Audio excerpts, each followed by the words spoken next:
బీటెక్‌లో జాయిన్ అవ్వబోయే ముందు మనం కొన్ని ఫౌండేషన్ స్కిల్స్ నేర్చుకోవాలి. సో, ఎంసెట్ అయిపోయింది. అలా టైమ్ పాస్ చేయకుండా సరదాగా ఈ స్కిల్స్ నేర్చుకుంటే బెస్ట్. ఏ బ్రాంచ్ వాళ్ళకైనా కానీ ఈ స్కిల్స్ యూజ్ అవుతాయి. సో, అందరూ నేర్చుకోండి. సో, ఫస్ట్ వచ్చేసి ఆ స్కిల్ ఏంటంటే మనం నేర్చుకోవాల్సింది బేసిక్ కంప్యూటర్ స్కిల్స్. అంటే బేసిక్ కంప్యూటర్ స్కిల్స్ అంటే కంప్యూటర్‌ని జనరల్‌గా మనం వాడటం రావాలి. అంటే ఫర్ ఎగ్జాంపుల్ కంప్యూటర్‌ని ఆన్ చేయడం, ఆఫ్ చేయడం. అంటే కంప్యూటర్ ఎలా ఆన్ చేస్తాం, ఎలా ఆఫ్ చేస్తాం. కంప్యూటర్‌లో ఫైల్స్ ఉంటాయి. ఆ ఫైల్స్ మనం ఎలా వాడాలి అలాంటివి నేర్చుకోవాలి. అండ్ డిజిటల్ స్కిల్స్ కూడా.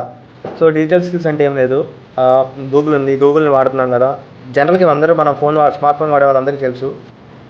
చెప్పనవసరం లేదు. డిజిటల్ స్కిల్స్ అంటే అందరికీ తెలిసిపోతూ ఉంటాయి. సో, ఎగ్జాంపుల్స్‌కి ఏం చెప్పాలంటే గూగుల్ డ్రైవ్ వాడటం గానీ, గూగుల్ డాక్యుమెంట్స్ వాడటం గానీ, స్లైడ్స్ గానీ. అండ్ ఇంకోటొచ్చేసి మనం ఒక ప్రొఫెషనల్ మెయిల్ వాడాలి. బీటెక్‌కి వచ్చాం ఒక ప్రొఫెషనల్ మెయిల్ అని ఉండాలి. పర్సనల్ మెయిల్ ఒకటి ఉండాలి. ప్రొఫెషనల్ మెయిల్ ఉండాలి. ఇది మీ చాయిస్ అంతే. జస్ట్ చెప్తున్నా. సెకండ్ వచ్చేసి ప్రోగ్రామింగ్ నేర్చుకోవాలి ఇప్పుడే. అంటే పెద్ద పెద్ద లాంగ్వేజెస్ ఏం కాదు. పైథాన్ కానీ, సి లాంగ్వేజ్‌తో కానీ స్టార్ట్ చేయండి. ఇందులో కూడా simple logic building and syntax నేర్చుకోండి. అంతే. ఇలా ఎలా నేర్చుకుంటారంటే యూట్యూబ్‌లో వీడియోస్ చూస్తారు కదా! మాక్సిమం అందరూ అంతే చేసేది. సో, అండర్‌స్టాండ్ ఏం చేయాలంటే అర్థం చేసుకోండి. బేసిక్ ప్రోగ్రామింగ్ కాన్సెప్ట్స్ కొన్ని ఉన్నాయి. లూప్స్ అని, కండిషనల్స్ అని, ఫంక్షన్స్ అని ఉన్నాయి. ఇవి అర్థం చేసుకోవడానికి ట్రై చేయండి. సో, ఇవి ఎక్కడ ప్రాక్టీస్ చేయొచ్చు అంటే కొన్ని 3 వెబ్‌సైట్స్ ఉన్నాయి. అవి నేను చెప్తాను. డిస్క్రిప్షన్‌లో కూడా ఇస్తాను. ప్రాక్టీస్ చేయడానికి అది పైథాన్ కానీ, సి లాంగ్వేజ్ కానీ ప్రాక్టీస్ చేయడానికి W3 స్కూల్స్ ఒకటి వెబ్‌సైటు. హ్యాకర్స్ ర్యాంక్ ఒక వెబ్‌సైటు. లేదు యూట్యూబ్‌లో వీడియోస్ అర్థం కావట్లేదని మీరు అనుకుంటే కనుక మీ ఊర్లో కొన్ని కోచింగ్ సెంటర్స్ ఉంటాయి. అంటే కంప్యూటర్ ఇన్స్టిట్యూట్స్ అని ఉంటాయి కదా! వాటికి వెళ్ళడానికి ప్రిఫర్ చేయండి. రెండిట్లో మీకు ఏది బెస్ట్ అనిపిస్తే అది చేయండి. థర్డ్ ఏంటంటే మ్యాథ్స్ కొంచెం రావాలి మనకి. సో, బీటెక్‌కి వెళ్తామంటే మ్యాథ్స్ అనేది కంపల్సరీ ఉండాల్సిందే. ఎలాంటి టాపిక్స్ మనం రివిజన్‌లో ఉండాలంటే అంటే గుర్తుంచుకోవాల్సింది ఆల్జీబ్రా ఉండాలి. అండ్ నెక్స్ట్ వచ్చేసి ట్రిగ్నోమెట్రీ కూడా ఉండాలి. అండ్ బేసిక్ క్యాలిక్యులస్ కూడా ఉండాలి. సో, అండ్ లాస్ట్ అంటే ఇందులో ఎలాంటిదంటే ఇది సైంటిఫిక్ క్యాలిక్యులేటర్ ఫంక్షన్స్ వాడాలి. అంటే ఏం లేదు మ్యాథ్స్ ప్రాబ్లమ్‌ని సాల్వ్ చేయడానికి యూజ్ అయ్యిద్ది. ఇంజినీరింగ్‌లో యూజ్ అయ్యే క్యాలిక్యులేటర్. ఇది వాడడం మనం నేర్చుకోవాలి. ఫోర్త్ వచ్చేసి సాఫ్ట్ స్కిల్స్ నేర్చుకోవాలి. సాఫ్ట్ స్కిల్స్ అంటే ఏం లేదు. స్పోకెన్ ఇంగ్లీష్ గానీ, ఇంగ్లీష్‌లో కరెక్ట్‌గా వెకాబులరీ ఉండడం గానీ, బేసిక్ కమ్యూనికేషన్ స్కిల్స్ ఉండాలి. ప్రెజెంటింగ్ స్కిల్స్, టైమ్ మేనేజ్మెంట్ ఉండాలి.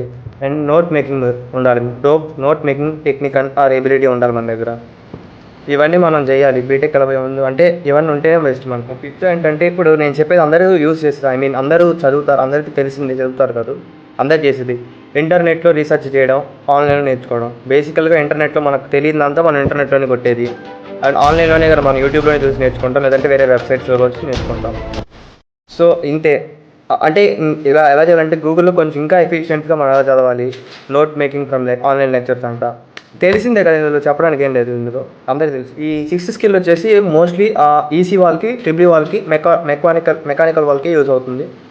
ఏం లేదు basic electronic concepts I mean అదే బేసిక్ ఫిజిక్స్ కాన్సెప్ట్స్ నేర్చుకోవడం. అంటే ఏం లేదు సర్క్యూట్స్ ఎలా పనిచేస్తాయి, వోల్టేజ్ కానీ, కరెంట్ కానీ, ఓమ్స్ లా కానీ, రెసిస్టెన్స్ గురించి నేర్చుకోవడం. ఏం లేదు ఎలక్ట్రిక్ కరెంట్ లెసన్ నేర్చుకోవడం ఇంచుమించుగా ఫిజిక్స్‌లో.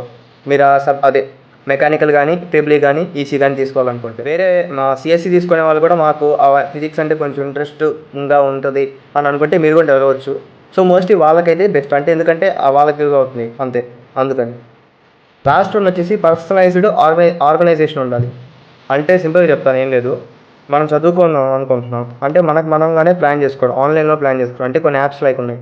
కొన్ని యాప్స్ ఉన్నాయి. గూగుల్ కీప్ గానీ, నోటేషన్ గానీ ఇలాంటి యాప్స్ ఉన్నాయి. స్టడీ మెటీరియల్స్ గానీ, మనం టైమ్ టేబుల్ గానీ, టాస్క్స్ కానీ మనం పెట్టుకుంటే మనకు ఒక రిమైండర్ లాగా ఇస్తాయి ఈ యాప్స్.